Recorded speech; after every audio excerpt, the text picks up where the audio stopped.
Hey, it's Jose Galison of No Way Jose. You can find me on the No Way Jose YouTube channel. You can also find me just about anywhere podcasts are at.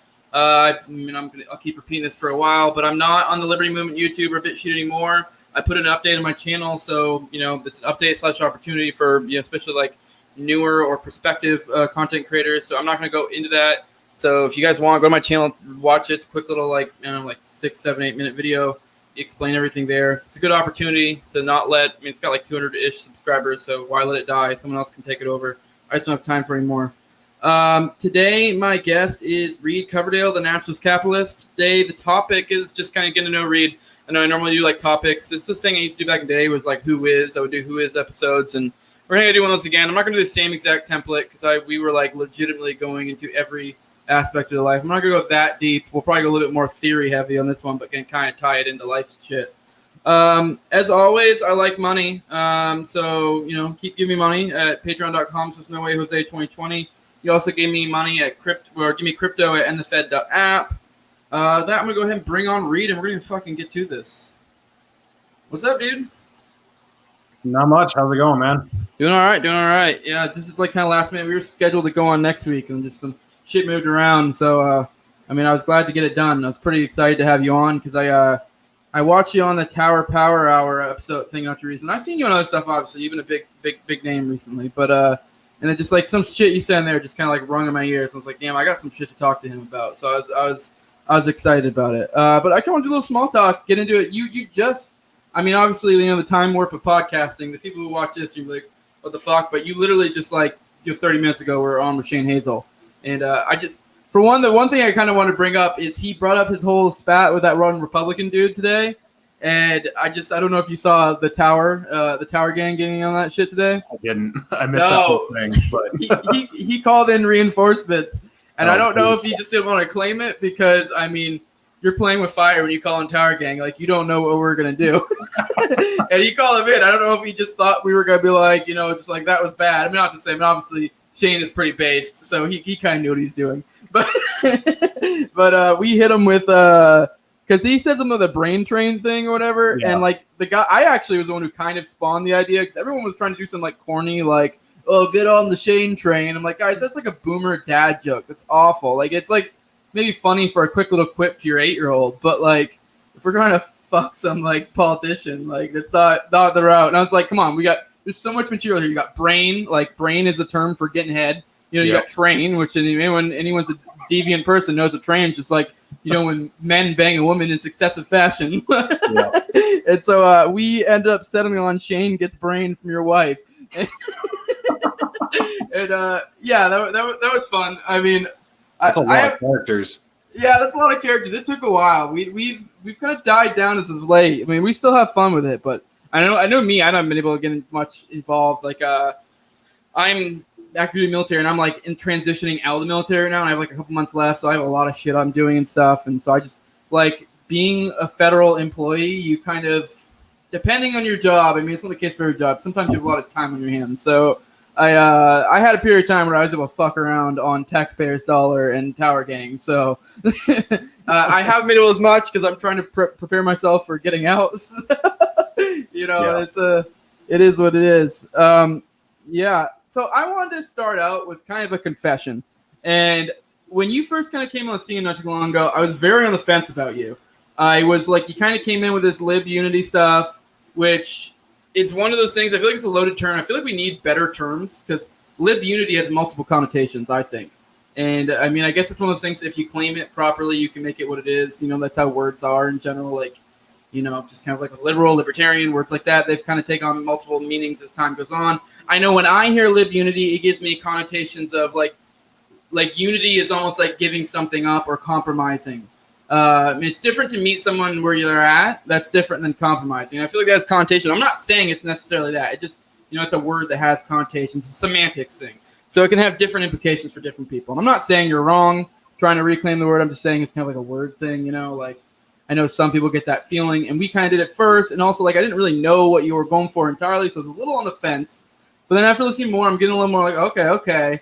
And then also another thing, don't take this the wrong way, but some of the stuff I was hearing from you, and I can't give any specific examples, kind of was like questioning me. I'm like, is he blue pilled? Is he not? And I kind of posted something today talking about maybe making a green pill, because I realized you've said something that you've only been an anarchist for like less than a year. And this isn't to say, and you remind me a lot of my progression. And that's not to say I'm right or anything and you're wrong. Like, you could be more right than I am, and maybe I'm just too far up my own ass with theory and shit, for all I know. But, like, I kind of had this, like, I think he's just newer. And I've noticed you do seem eager to learn, and I feel like it's different. I feel like blue pill has this connotations of, like, set in their ways, kind of, to some extent. And, like, green pill is, like, I feel like it's like a newer anarchist that is, like, still eager to learn. And I mean, it's not to necessarily say you're wrong, but I've noticed, I don't know, I've noticed you're more based than I thought you were. And, I was just kind of listening to you, just kind of hopped on the scene, and I was kind of like, okay. It's just, I was very hesitant. You know, somebody just pops out of nowhere and it's like, hey, live unity, let's all be friends. And I'm like, no, I don't want to be friends with these motherfuckers over here. And it's like, well, I'm not talking about those motherfuckers. I'm talking about these motherfuckers. And you're like, oh, okay. You know? So I don't know if you want to touch on the unity thing at all. I kind of threw a lot at you there. I just was going to throw that as a confession. And I just, like I said to you before, you were on Tower Power, and you said some shit, and I was like, okay, I'm starting to relate with him more, and I'm starting to see where he's coming from. And that's kind of I want to talk to you. Because I think I had a little bit of a preconceived notions before really getting to know you fully, you know, if that makes sense. So Sure. So before I talk about Lib Unity, I'll talk about the whole blue pill, red pill, green pill idea. So there are people who have been in the liberty movement like way longer than I have who won't arrive at the same conclusion. So like Justin Amash has a lot more credibility than I do. I mean, he's been in the game way longer than I have. Or Rand Paul, even, like those guys have more credibility than I do. They've been at it longer. So you don't necessarily end up somewhere by being there a certain amount of time. I mean, some people, they could listen to Ron Paul back in 2007 and instantly become an anarchist. Like Pete Quinones was kind of like that. You know, he instantly went down that rabbit hole. So I don't think that we should look at anyone as far as where they are on the timeline and judge them red-pilled, blue-pilled in that way, because everyone just ends up in a different spot. You can be red-pilled and not be an anarchist. I mean, you know, I know Republicans who are red-pilled, and they're not anarchists, but they're very aware of the narrative that the mainstream media puts out. I think I actually became red-pilled in 2018. So, as I said, I don't think red-pilled is synonymous with anarchy. Like, I think they can be separate. They highly correlate. I think. Yes. And to be fair, anytime you're talking about labels whatsoever, I've mentioned this before in my show, they're just fast and loose ways of identifying people. And on one end, I don't think it's good to classify people too much. Don't hold them to it. And then also on the other end, if you as a person are being like, this is my identity and this is my label and these are my rigid, like, you know, beliefs, like, I feel like you're fucking up too. So it goes both ways. So sorry, go on. I didn't mean to throw off your shit. No, it's fine. I think I would consider myself red-pilled since 2018, and I would credit Trump to it, because I still don't like Trump. I still hate him, but I was really anti-Trump in 2016, and I was just so angry that he became president, so angry that he hijacked the Republican nomination and everything. And then it was when he went to meet with Kim Jong-un and the response that the media gave it and the response that most of my friends had, it just clicked. It was like, whoa, why are you guys upset about this? Like, this is the best thing he's done his entire presidency. So then from that point on, I started really taking a critical look at the media and how badly they were treating people who threatened their power. And then working on Tulsi Gabbard's campaign blew that. I mean, because think what you want about her, but the media hated her. And I came off that campaign questioning what I really believed about conspiracy theories and what I still thought was really true, because it was insane. So that pushed me even further down that rabbit hole. So that's my deal with red pill, blue pill, green pill, whatever. With the libertarian unity, I've tried to make this really clear a lot of times, and maybe I ought to just do a video about libertarian unity again. The idea is focusing on the big ticket items and trying to unify behind those. And if you have a different view on transgender women in sports, or whether or not we should legalize heroin or whether or not we should have driver's licenses or some of the smaller stuff. Like if you want to end the war on drugs, for the most part, you want to legalize marijuana, and you don't want to throw people in a cage. If you want to end the wars, if you want to end the Fed, if you want to end the lockdowns, if you want to decentralize the federal government, if we have differences on political minutia, I don't care. Like, let's get together and end this thing. So if you have, there's that famous line I used, I put it in my trailer too. If you're a bitch, fuck, cuck, and you're just constantly trying to derail everyone who's trying to actually do something, you can't unify with those people. Like, those people suck. So if they're going to continue to do that, then let them self-deport or let them become irrelevant and beat them at what they're doing. So liberty unity is not about like sweeping things under the rug and trying to unite with bad actors. It's about like putting that shit aside and like saying, hey, stop doing that. Like, the people who are doing it the most are the cucks, and it's like, guys, cut it out. Like, if you want to be libertarian, then stop doing that shit and join up with us on the big ticket items. So it's not really a kumbaya thing. It's more like, hey, cut it out.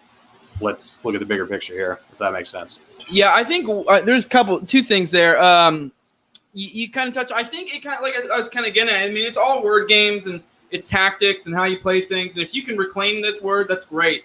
All more power to you. But I have seen on the other hand people that are those dishonest types who then use like, hey, we need to have this lib unity, when really they're not actually really interested at all. They're just trying to use it as like a cudgel of like, look at these fuckers over here. And it's like, you guys are the ones being dishonest. And I mean, I don't have a specific example of that, but I feel like that it's completely word games. Anytime you're playing with words, both sides usually try to claim words for their own, and it is what it is. It's just.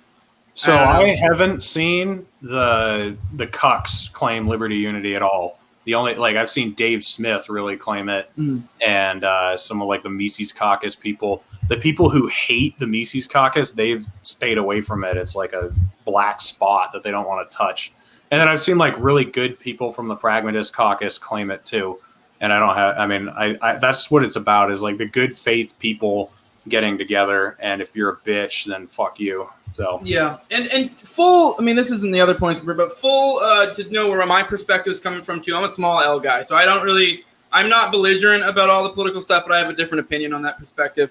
I mean, so I generally, I do agree with having like unity in a sense, but at the same time, I do somewhat like to ostracize those who don't, like, essentially ones that aren't really like the dishonest types, because I don't like people claiming the banner of libertarian if they're giving it a bad name, essentially. So I have no problem with essentially social ostracization, so they don't, essentially no one associates me with them. The same idea being like anarchist. When you say anarchist, a lot of times people think Antifa people, and I'm like, that is not what I'm talking about. And it's kind of the same idea, and I have no problem if I can reclaim the word anarchist and get those people to not want to call themselves anarchists and call them something else. That's great. Like, that's the way I see it. But another thing I want to touch on is you had some quote. I don't remember exactly how you said it, but it's funny. Like, it was like weird because I was like looking at that Tower Power episode, and there are a lot of like parallels. I'm like, yeah, me and him are like have a lot of similar shit. And like you had, I don't remember how you said it, but my quote, and you'll know what I mean, that I've said before in an earlier episode. And I don't know if I'm probably gonna fuck up my own quote, but it was something along the lines of, pragmatic and principled are almost always the same thing. It's just that generally pragmatic ends up being this term that the people who aren't being pragmatic try to use as a cudgel to get the principled ones to do what they want. So, because it's like, I think like if a principle isn't useful, it's fucking useless, and it's not a very good principle. Essentially, it's kind of how I see it. So the whole idea of it being like pragmatic principled, I think it's a misnomer. They're not opposing concepts. So yeah, I actually said pragmatic and radical aren't opposing concepts. And they're kind of synonymous, but I get what you mean. Yeah. Yeah, and pragmatic has been changed to mean moderate somehow. Like a lot of people who talk about pragmatism or pragmatic candidates, they're talking about Gary Johnson, who's somebody who was not a radical. I actually do think Jo Jorgensen was a radical. I thought she wasn't pragmatic enough. And what I mean by that is she had a pretty much 100% libertarian platform, but she didn't know what to stress. Like, she was talking about dumb shit that was kind of irrelevant when she should have put all her messaging on the lockdowns and the Fed and corporate bailouts. She sort of was just like teaching a class on libertarianism while she was running for president, which was really dumb. And then, she had other issues with messaging around Black Lives Matter and stuff like that. But pragmatism is actually a very good thing because it means figuring out what matters at a given time and pushing hard on those messages. Like if you're not pragmatic, I need to look. What's the guy's name from New Hampshire who said the thing about the toasters? I need to look up his name because I keep using him as an example. But he's not pragmatic. He's just radical and he's dumb. So if you're just radical, it's no good. If you're moderate, it's no good. So be radical and pragmatic because then that's what Ron Paul was. He was pragmatic and radical. He knew what to be radical about and he knew what issues were not really important at the given time. Yeah, I guess that's probably why I prefer the term principled. I get radical has the connotations of the caucus. So, like, that's why it's used frequently or, like, being out there. But I prefer principled because, for example, you can be radical. And, like, this is a difference of words. These are word games. But you can be radical and you can be freaking out about fucking driver's licenses. And it's like, that's not really that. I mean, it's principled in a sense, but in another sense it's not. Because I think it's actually principled to have a hierarchy of values. Mm-hmm.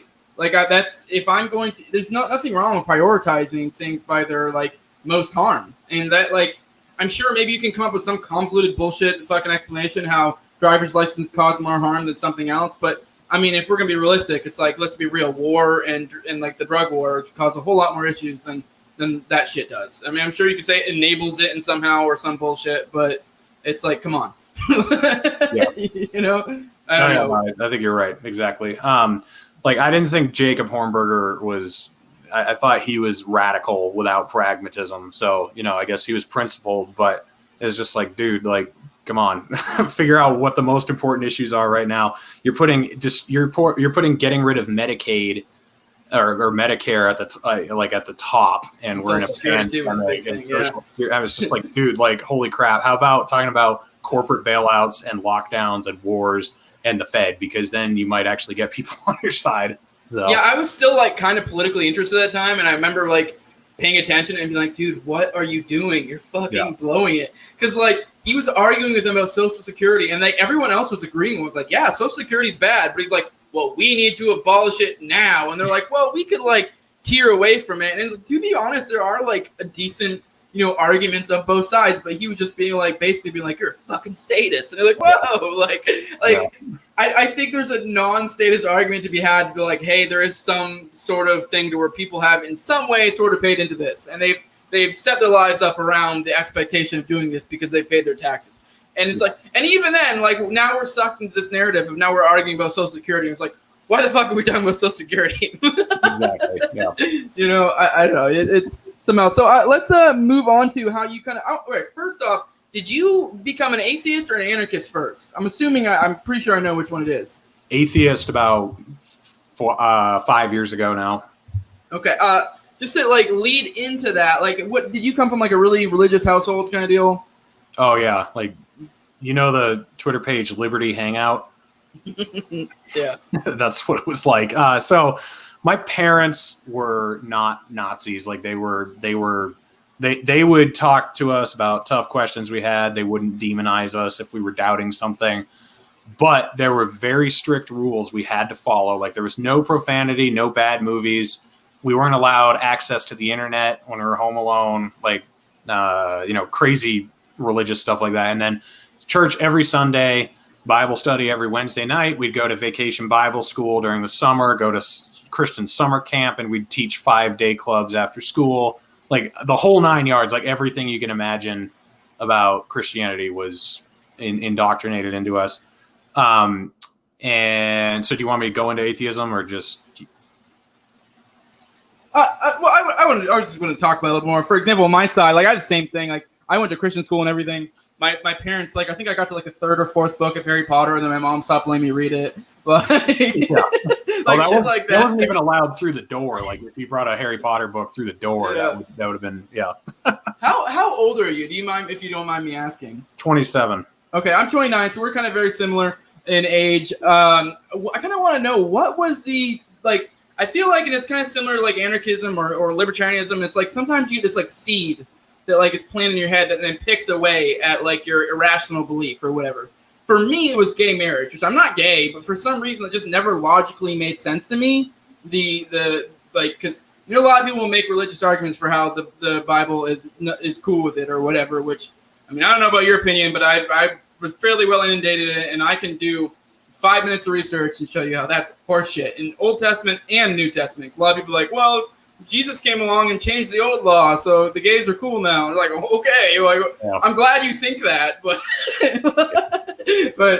so that was my thing that kind of picked away at me, and over time, and it was also a big hot button social topic around the time when I was growing up, because me and you about the same age. Like, I'm a little bit like a tattle, and they're not even worth mentioning, but like. So for me, it was like around that time was when like gay marriage was really like sweeping through the nation. And like I know my parents were like, what the fuck? And, yeah.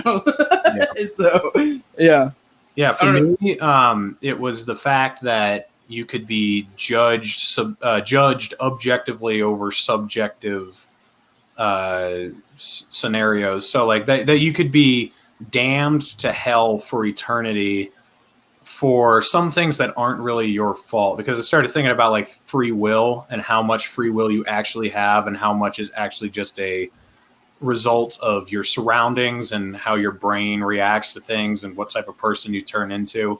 So the fact that with the limited knowledge that you have, that you could be judged eternally for just the dumbest stuff. And then like the severity of the punishment, how similar it is regardless of how good a person you are. So Hitler and some guy who takes care of his family and is a good upstanding citizen, honest, kind, and everything, but he just doesn't believe in Jesus, they get the same punishment. It's like, what? So it was.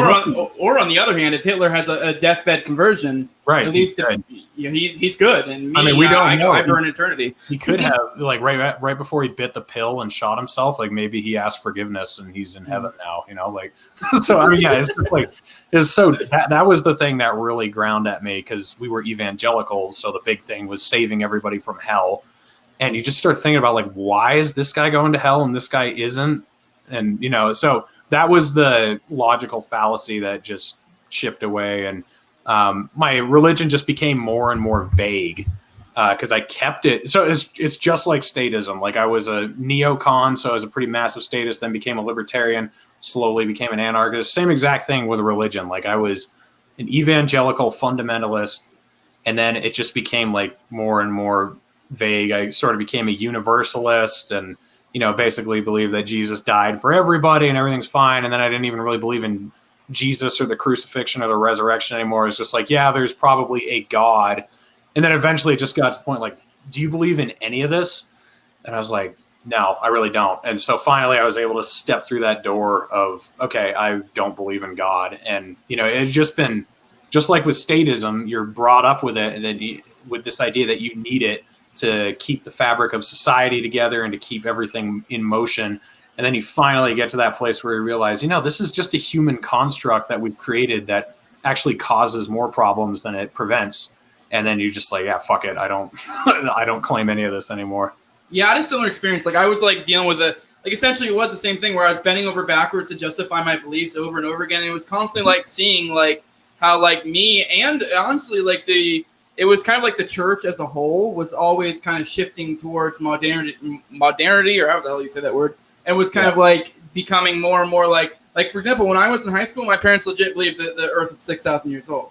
Then by the time I was probably in high school, they were wishy-washy on that, and it was kind of like that was the church as well. Like it wasn't that crazy when I was in like elementary school for the average religious person to believe that. By the time I was an adult or a young adult, it was that was actually outside the norm, even for the church in general. So like it's kind of like you see like that's kind of a good example in the collective how it's also affecting a lot of individuals. It's kind of you get to the point where you're like bending over backwards to justify these beliefs, where you're like at some point you're like, am I even believing? Like it's like I'm having to like do all these loop-de-loops, and I mean it's very much like statism too, where you're like it's the cognitive dissonance, and at some point like I did at some point, like, what am I even doing? Like, I'm just, like, lying to myself at this point. And then I actually, like, for me, at that point, after, like, I kind of was like, all right, I don't think I believe this more. I wasn't super set logically. Like it wasn't like I was more just like I've gone to the point where I'm so far away from the actual beliefs in this book that I'm like, what am I even doing? Yeah. And then I at that point, because then I started getting like arguments with my family and stuff, and they would always throw it in my face of like being like basically making out like I was dumb.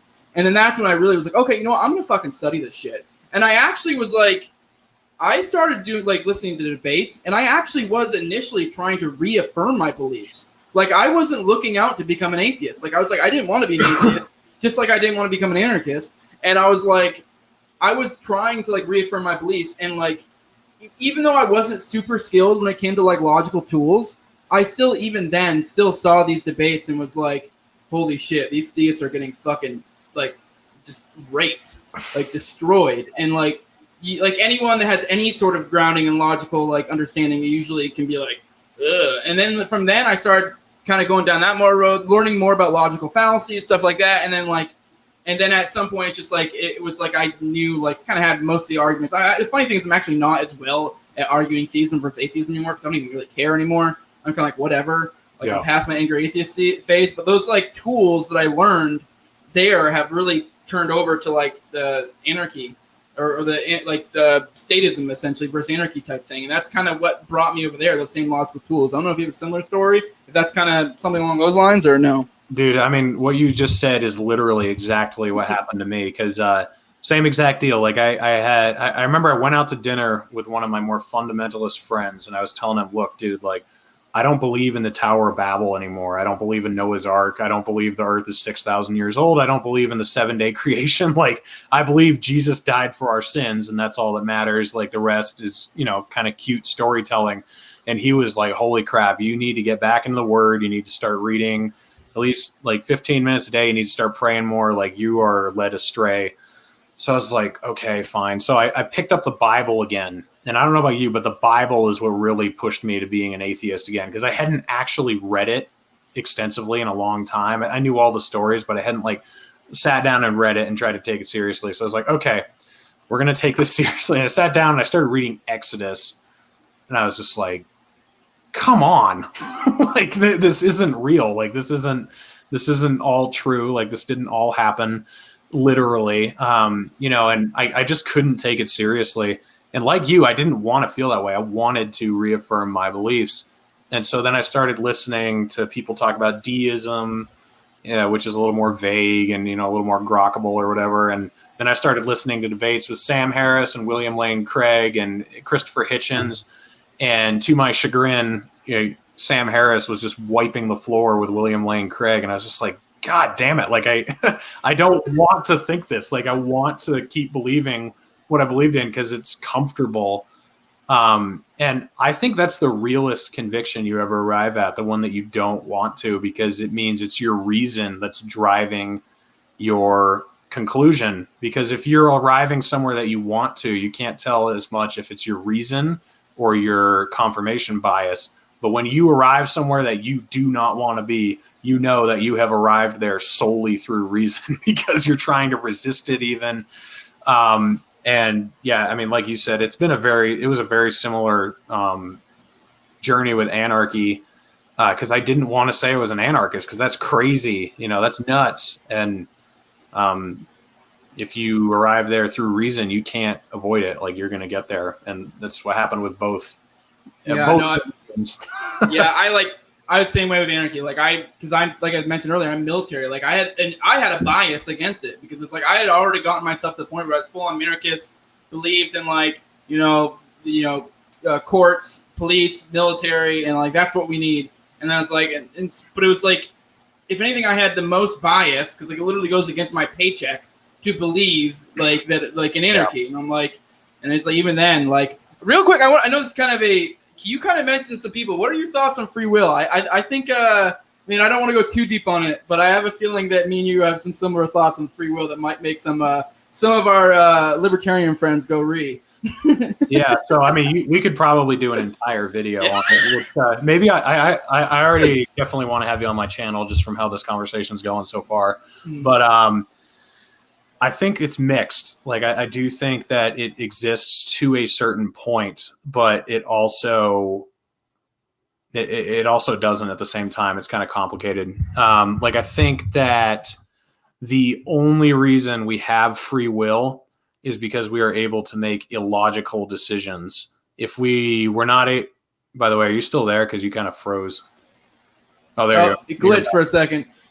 Keep going. I don't know what the fuck happened. Do you want me to start over? Or? You just keep going. I'm not that professional. I won't edit this. All right. Well, just so you know, what I was saying is I think it does and doesn't exist at the same time. Like it's kind of a vague idea.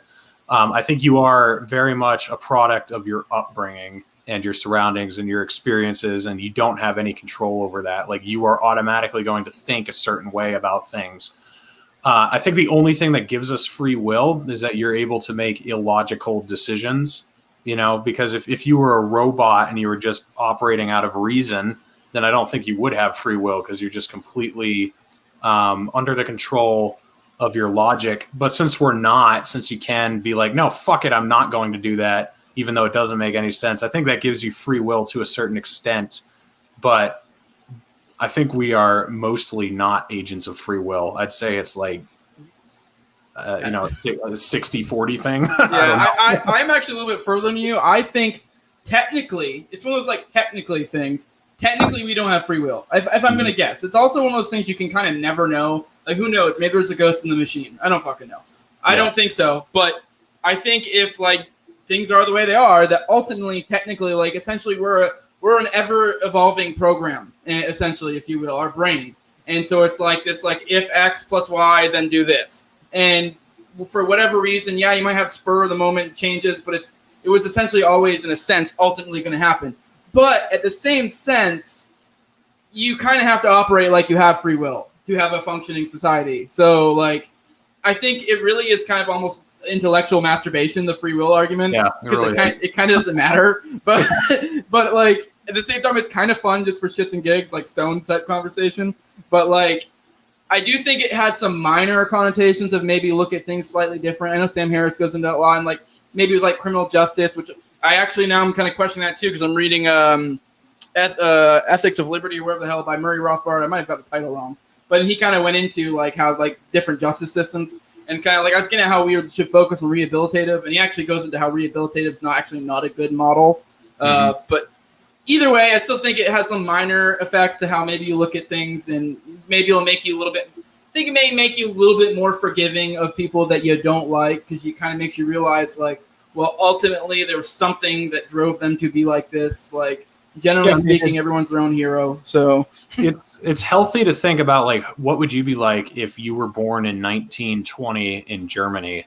Like, I mean, would you be the same guy you are now? Probably not. What if you were born in 1850 or let's say 1830 in Georgia? Like maybe you'd be different than you are now. I mean, you're such a product of your surroundings, but I do think that you have some core things about you that don't change because sometimes you can see them from the time you're a kid, like an infant before you've really processed anything like stubbornness or loyalty. Things like that are kind of intrinsic, but most of it is a product of the people around you, I think. And even then, the ones that are intrinsic are essentially a product of your genetic code. So those are like, in a sense, even then, kind of a product of your, because those are most likely something that you genetically were predisposed to, and that's why it's that nature versus nurture thing. But so I don't know, it is, like I said, intellectual masturbation. It's like, it's funny, there are people I will bring this up to, and they immediately get super defensive, and I'm like, dude, what I mentioned to you really doesn't fucking matter. Like, I'm still operating under the auspices as if we have free will. Like, if you hit me in the face, I'm not gonna be like, well, you were destined to do that. Like, So, like, still, it's like, fuck you. But kind of wanted to go into like how you think we should have tactics, like say with like religious people. Because, like, actually, fuck it. Let's move on to anarchy because I want to tie this into something later. I have a better way to tie it in later. So let's go into how did you come to anarchy? Like you said, it was a recent thing. We kind of blew the wad on that a little bit already, but we can get into it more. Yeah, so I've been a minarchist for a while. Like, I was a neocon, and then Rand Paul kind of turned me into a minarchist. But really, just the last year of the government showing how it's unable to do even the most basic things really started to make me question, like, why are we still doing this? Like, it's not a net gain. We're definitely getting a net loss out of this system. A great example is like the $600 you get in your check, and then out of 2.7 trillion, that ends up being like 200 billion that goes to help people, and the rest goes to big business, goes to the military, goes to corporations, goes to overseas governments, and you're just like, whoa. Okay, why are we still doing this? So, I was still in the mindset, well, that's not supposed to happen. If the state's doing what it's supposed to do, then we would just have a constitutional government, blah, blah, blah, blah, blah. And then I realized, like, okay, Reed, who's being the utopian here? Like the guy who says, get rid of this system, or the one who says, oh, this is how the system is supposed to work? And then I read Lysander Spooner's Constitution of No Authority, or No Treason, Constitution of No Authority. And I was just like, that was the single biggest turning point for me reading that, because it really internalized a lot of the things I was thinking about with the government. And then talking to people, I've had Kerry Wedler on my show a couple times, Dave Smith, listening to him, even like Spike Cohen, listening to him, Magnus Panvidya, a lot of these different, and Ace Arcus too, like a lot of these modern thinkers also got me to kind of push myself over the edge. And I've actually been watching Kerry Wedler since 2014, believe it or not. And you'd think with her videos how good they are that you'd just like instantly become an anarchist, but I'm a knuckle dragger sometimes, so it just took me a long time to get there. But 2020, man, I blame 2020 the most, like just everything that happened. And I specifically the stimulus bill that passed right before Christmas, just like how 5,000 people, it was 5,000 pages. Almost nobody read it, and then like almost everybody voted for it, and then a week later, the entire country forgot about it and didn't care about it. And I was just like, "Holy crap, we're so screwed!" And that kind of put me on a fast track to anarchy. Yeah, I can identify that a lot too. The same thing. I listened to Dave Smith for years. Like I always attribute him to being the reason I'm an anarchist. But even then, like I actually listened to him for years, and I still never claimed anarchist. Like he got me all the way to full on, what you would consider a radical minarchist or whatever. And like, but even then, in a sense, it was kind of him that pushed me over the edge.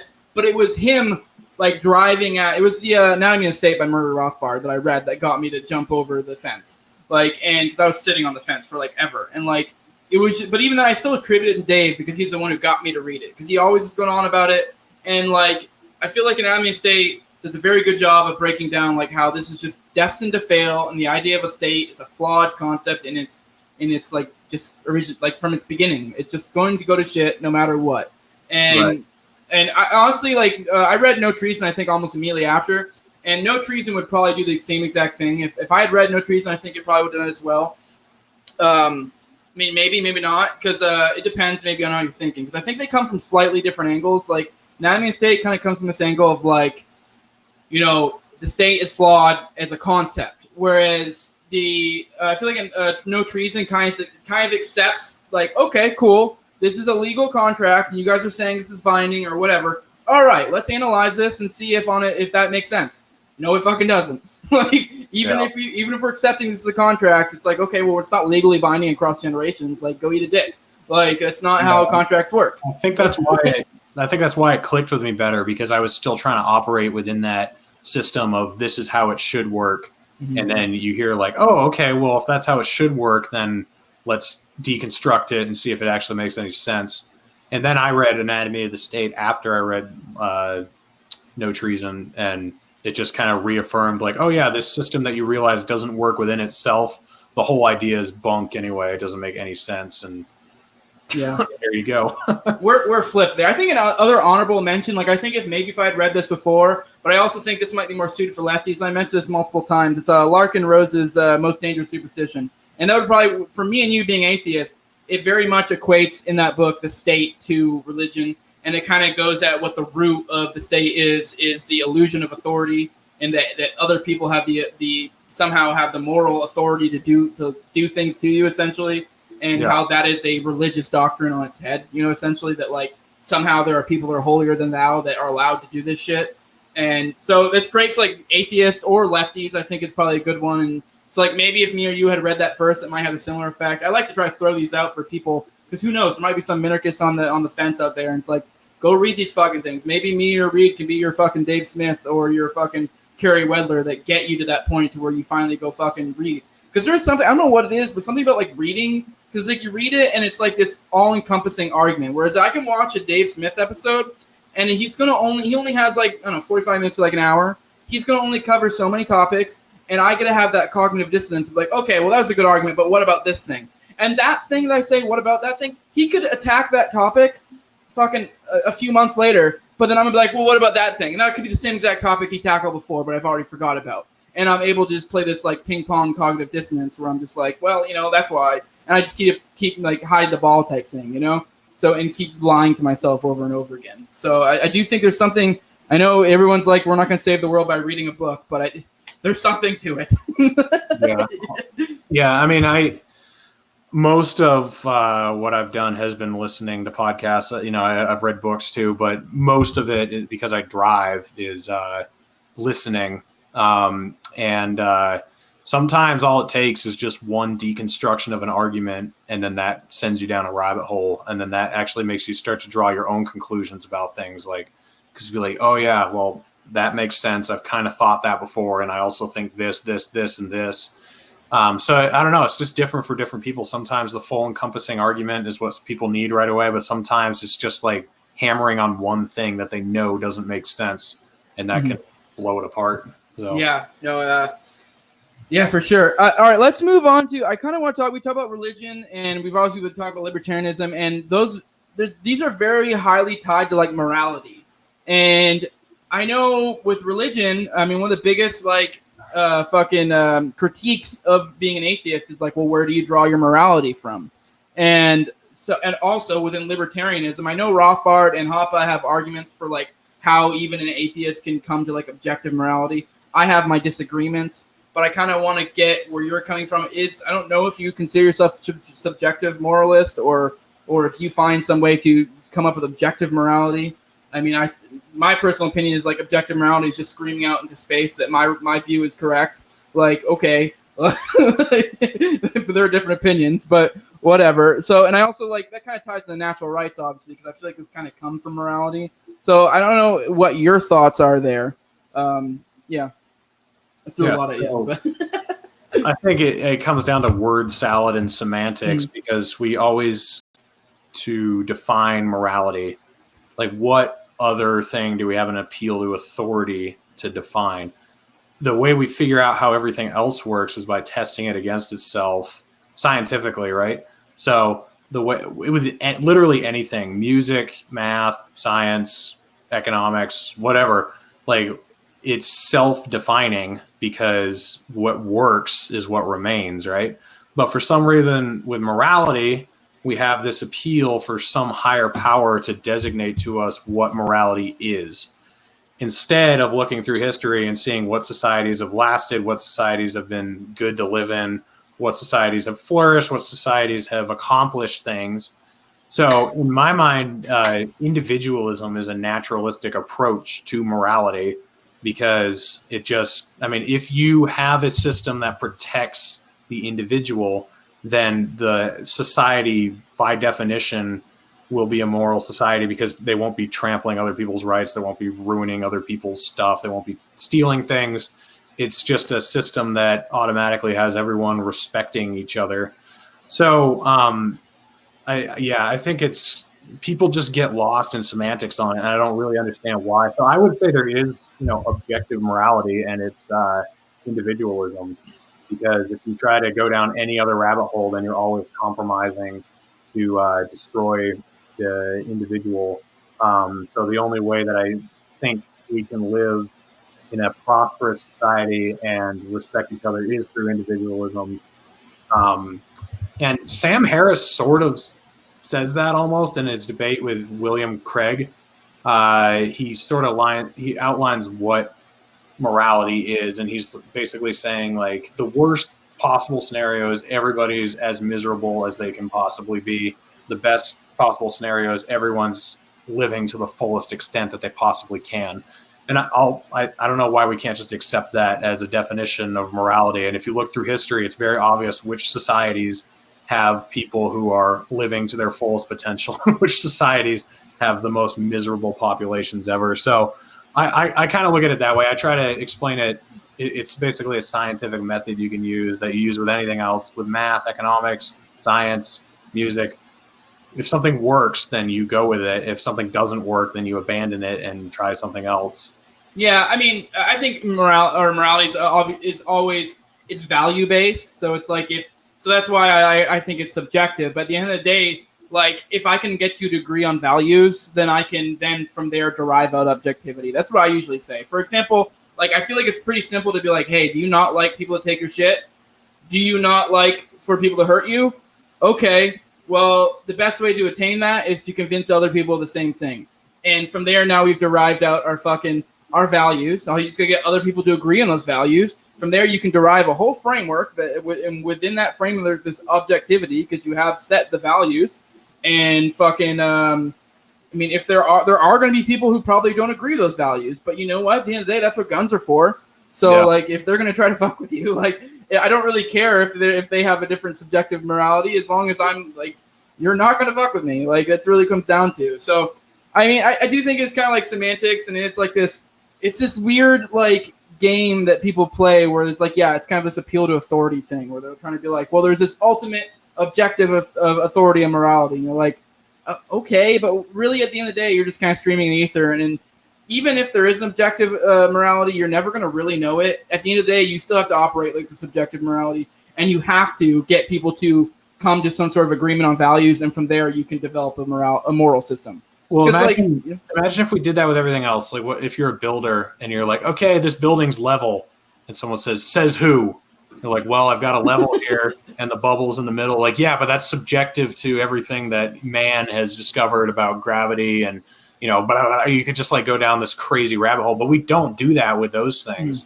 So I think when you're dealing with reality, it's a little bit more set in objectivity. But morals, as in and of themselves, are set on values, because there could be some crazy person out there that value system is set on hurting people, and it's like that's his moral system. I don't agree with it, but at the end of the day, like like I can say you're objectively wrong, but he's gonna be like, so what? You know what I mean? Well, what I'm saying is you have repercussions for people who live that way, though. Mm-hmm. Oh, I agree. So it's the same idea as anything else, because the repercussions are scientific proof that your morality system is junk and it doesn't work. Like, I mean, if you have an individualistic society, people are happier, people are more productive, things get invented, societies improve. When you don't have that, they don't. So for some reason, we've just disconnected morality from any other structure, where I think we should be observing it the same way, if that makes sense. Yeah, no, I think we're actually like, that's what you're kind of talking about at the beginning. It's like semantics and word salad. We're kind of describing the same thing. Like at the end of the day, it's kind of like I'm saying that like it's inherently subjective. It's all about opinions. But at the end of the day, the best subjective morality will hopefully rise to the top. Essentially a free market of values. Right. And it's like the value that's going to win out is what's the best. And I think the best value is something like the NAP. So like, it is still technically subjective, but it's like, I think it's the best one. And like, you can operate outside that, but I think it's not going to work well for you. And that's not going to foster a good society. Well, you know what I mean, if you want to be a musician and you don't want to believe in harmony or cacophony or like, okay, you can go be a musician, but you're not going to be very successful. People are not going to come listen to you. Because like you said, it's natural. It's the natural law of how things work. It's free market economics, or free market of ideas. That's basically what science is. Science is a free market. There's nothing propping up an idea to keep it alive until, now there is, because statism has been mixed with science to create scientism. But in true science, it's a free market, because it's like, hey, this doesn't work. This idea obviously is false. Let's get rid of it. We're going to move to this hypothesis instead. That's kind of how everything works. Yeah, I like your example of the music better. I feel like that holds up better than like the construction one, because it is like music is also like a subjective thing. But within that, there is kind of like if you're just banging a pan into a microphone, like I can even say podcasts are subjective, but if I just have you on and say pee pee poo poo for 45 minutes, I'm probably not going to get many subscribers. Right. So like, it's like I can be like, well, this is subjective value, but it's like, yeah, cool, but like, okay. Yeah, exactly. So that's kind of where I come from. I also wanted to this is probably one of my finishing points. because we kind of touch on like religion and stuff, and I know a lot of people use religion as like this kind of ties to a lot of the other stuff we're talking about, morality, and like we kind of touch on natural rights a little bit, like within morality. But I know a lot of people will use like an argument for religion as that like say like Christianity is, especially by modern standards, it's kind of like a good prepackaged ideology that generally kind of leads them to something that similar to what we would want them to be at. Like, so essentially it arrives them at the same, somewhat similar conclusion as us of don't hurt people, don't take their stuff. But it's how they got there that it's different. Like me and you obviously have a way more different way of how we arrive at these conclusions than someone who's coming from a strictly religious perspective. So I don't know what your thoughts on that. I think personally I like that in a sense, but in a sense I would prefer they came from it from a more logical perspective, because I do think coming from things from an illogical way of getting to things will lead you to possibly going down that route for other things. You know what I mean? Like, or other ideas that will lead you astray. But I do think I would prefer that if I got to. You know what I mean? Oh, yeah. So this might be controversial, but I don't like to draw a comparison. I don't care if someone believes in property rights as long as they leave my property alone, right? Like, as long as they're not going to aggress against me, I don't care.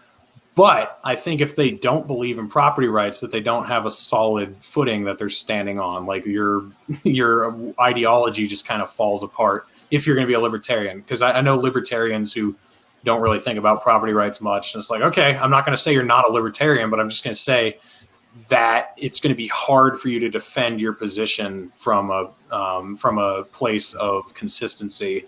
So I think the same way about religious libertarians. I by no means want to, I don't want to dissuade them from being libertarians at all. Like, I'm glad that's where you arrived at. If you're a fundamentalist Muslim and you somehow end up being a libertarian, like, cool. As long as you're a libertarian, that's more important than what abstract things you believe in outside of that.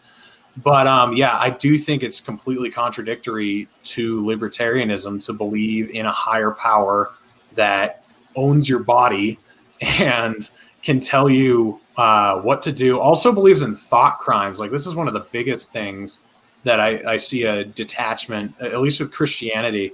You know, when Jesus says that, if you look at a woman with lust, you have committed adultery. Bullshit. Like, that's not true. I mean, the whole idea of the non-aggression principle is like, don't aggress against them. Like, if you have some dirty thought, okay, oh well. But as long as you don't go rape them or you don't go cheat on your wife, like, who cares? Like, you're not doing anything wrong. Or if you hate somebody, you've murdered them in your heart. Bullshit. If you've murdered them, you've murdered them. If you hate them, as long as you don't do anything about it, oh well. And Dave Smith talks about this a lot with how racism does not violate the non-aggression principle. I agree with him. Like, acting out of racism would violate the non-aggression principle, but as long as you don't act in aggression out of your shitty beliefs, it doesn't matter. So religion is completely antithetical to that. It's the idea that if you think these things, you have already done them. Just the idea of religion, in general, to me, it is answers that can't be questioned instead of being okay with questions that can't be answered. And that's how you end up where we are now, with everyone listening to Fauci without questioning anything he said, with going into the lockdowns without saying, like, is this going to have repercussions that are worse than the disease itself? Or, believing the propaganda about the wars, believing everything the media says about climate change. It's just like, no wonder we've ended up here, because people are religious, even atheists. I'm sure you talk about this a lot, how religious atheists are, how much they believe in the state and they believe in media and they believe in scientism and all this stuff. Like, I want people to question everything, not just God, not just science, not just statism. Like, I want them to question all three. Make sure that you actually believe in what you're doing. And if you arrive at a different conclusion, then make great. Like, if you end up being a Christian anyways, or a Muslim or a deist or whatever, like, okay. But as long as you honestly end up there, as long as you're not buying into propaganda that you've been sold since you were a kid, because I think that's antithetical to freedom and liberty and free thought and free exchange of thought, because people have compartmentalized others who don't agree with them. They've otherized them, atheist, Christian, Jew, Gentile, whatever. And it's, I think it's a cancer. So in other words, like if you're a libertarian and you're religious, I'm just glad you're a libertarian. That's what matters most. But I would challenge you to like look at the contradictions there and really think about how you arrived there, I guess. Yeah, that's kind of exactly what's driving it. It's indicative of your thought process. If you have arrived, like it's kind of like I was getting at. The idea is if I like that we've arrived at the same conclusion, but I do think to some extent it matters how you arrived there because that is indicative of how you will act in the future. And like you brought like the Fauci thing and stuff like that. It's a perfect example of that you are willing to just buy into these appeal to authorities and just like roll with it, as opposed to being like, wait, hold the fuck up. Like, what's going on here? Like, and then evaluating what's going on, using some sort of logical process. Like, I would prefer you, I like the shortcut in a sense of like getting there, but then it's like, okay, now we need to work on this. And like, we need to strengthen up your thought process, so ideally, personally, I would prefer people weren't, but it's like, I will take it at a minimum you're getting here. It's kind of like, I'd rather get a beach, but I'll take a handy. Like it's kind of the same idea. Like, it's not preferable. But yeah, and I kind of want to touch. Okay, I said this was gonna be the last thing, but you brought up something I wanted to mention. I totally forgot. How fucking much does it irritate you when people straw man atheist anarchists? Because it drives me up the fucking wall. Because they always go to this. Well, there's no such thing as an atheist. They always have something they're worshiping, and it's like, motherfucker, I'm right here. Yeah, no, I mean, I think that they're right when they call atheists statists, not atheists, because they have, to me, if you're replacing what is a god is something that owns you, that has sovereignty over you, has complete authority to do whatever to you that it wants to do because you are its property, right? So if you don't believe that, you don't believe in a god. I mean, and then people say, oh, no, then you think you are God. And it's like, well, no, because I don't think I have that divine right over other people either. Like we all have our own, our own sovereignty. So, yeah, I mean, I think anarchist atheists are the only real atheists because if you do believe a state, then you have not really removed that idea of a god because it takes some of your money. It has these arbitrary commandments you have to follow, and if you don't follow them, it has the right to destroy you with no questions. I mean, there's just literally no difference. But yeah, if you are an atheist anarchist, you don't believe in a centralized authority figure that has the right to do whatever you want to do. You believe that everybody has their own rights and their own sovereignty, and you believe in non-aggression. So, I mean, if you really want to call the non-aggression principle my religion, okay, fine. I mean, but it's not. it's a completely different idea. But I'll take that. If you must put a religion on me, put the non-aggression principle on me. That's my faith I ascribe to. Yeah, no, it's so irritating. There's so many like thinkers that like, in a sense, like in a kind of roundabout way, were actually what drove me to anarchy. Like Matt Dillahunty was probably one of the bigger ones. I'm sure you know that name. Mm-hmm. He like was one that kind of brought me to atheism. Or well, not brought me. I kind of like was already on the edge, and he kind of was like sort of brought me there. And he's what I learned all my logical tools from and stuff, and what inevitably brought me across the divide. In a sense, they gave me the tools down the road to be able to use to jump to fucking anarchy and to throw off all gods, if you will. And it's just ironic that he's like one of the biggest statists, and it's so fucking irritating because it's just like you have this like. You are so good with logic, but you just do not take it and drive it to the furthest extent, which is the same thing with like minarchists and shit. But like, whatever. That's a topic for another day. Dude, this has been fucking awesome. I had a really fucking awesome time with this. I don't know if you want to go ahead and drop your plugs, and we'll do something. This is your second episode today, so I'm sure you're ready to go fucking hit the hay. Yeah, well, thanks for having me on. I'm glad that, regardless of whatever misconceptions you might have had before, that we ended up connecting and getting along. It's good. That's liberty unity right there, man, even though you're skeptical of it. So.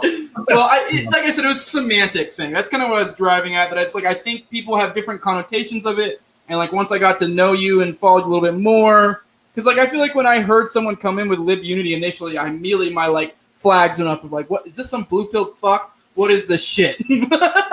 Yeah, although I've received my own designation, Drew Hancock, who is kind of the expert on red and blue pills. He says I'm reed pilled, which is its own thing. So he hasn't defined that yet, but we'll see. But yeah, follow me on Twitter at Reed Coverdale. And then on YouTube, I'm the Naturalist Capitalist. I am planning on putting some audio version out soon just because I've received so many requests for it. But anywhere that I am, I think I'm on Instagram and I'm on Facebook. I'm the only Reed Coverdale in the world and the only Naturalist Capitalist. So if you search for either of those anywhere, you will find me. Yeah, they're both pretty unique names. Like, I am really glad that we got together and we were able to talk. I thought this was great. I hope next time you come on Tower Power, I'm able to come. I sat that one out because they were wanting to like really focus on the case race thing. I had nothing to do with it, so I just like I set which we aside. didn't focus on anyway. Yeah. We said like So two things about it. I was pretty fucking pissed about it, but you know what? It kind of worked out because I think it kind of left some more shit in my balls for this. You know, like some more ammo for this episode, so I didn't blow my wad in that one. So.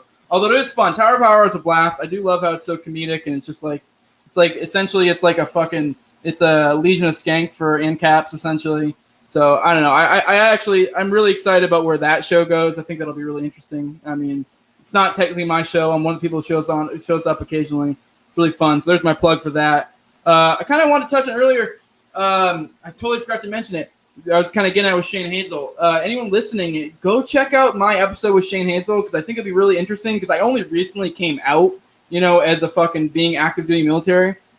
And during that episode with Shane Hazel, I was operating on the auspices of I was a veteran. I didn't say I was active duty military. So I think if you go back and watch that episode with me and Shane again, I think you might have a different lens of like, oh, this guy's still in and he's talking shit about this. So we had fun. We kind of broke down how the military is, how the culture is. We broke the culture into two categories, into the I forget what the term was. One was like warriors, and the other was cocksuckers, and those are the kind of people who get drawn into the military. So it was a fun episode. It kind of goes into the inner workings because a lot of people have these built-in ideas of what the military is. And also me and Shane, he's a combat veteran.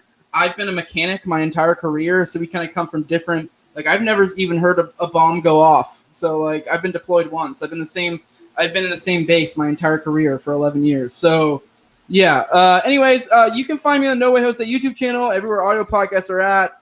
I'm not in the Liberty Movement YouTube BitChute anymore. If you do want to check out the Liberty Movement, they're on Facebook and MeWe. You can hit me up on email at thelibertymovementglobal@gmail.com. I'm very active on Twitter, so you hit me up at Gallison Jose, or you can just type in Jose Galison, it'll pop up. Like I said earlier, give me money. This way you can see shit like this, you know, a week early. I'm not gonna lie, this episode, I hate like when I have a really good episode, like a fire episode like this, and I'm like, I really hate holding off a week because I'm like, fuck, I just want to release it. But I'm gonna hold off. So if you're a patron, you got this early, you know. So that's a perk of giving me money. So patreon.com/NoWayJose2020, or give me crypto at endthefed.app. Like, share, subscribe, comment. Yeah, definitely go subscribe. Try to hit 300 so I can sync up with Odyssey because I'm too lazy to manually update. So. Yeah, with that, dude, it's been a fucking absolute pleasure. I really am glad you were able to come on, and this has been fun. All right, thanks. Let's do it again. Hell yeah. All right, end broadcast. Cool.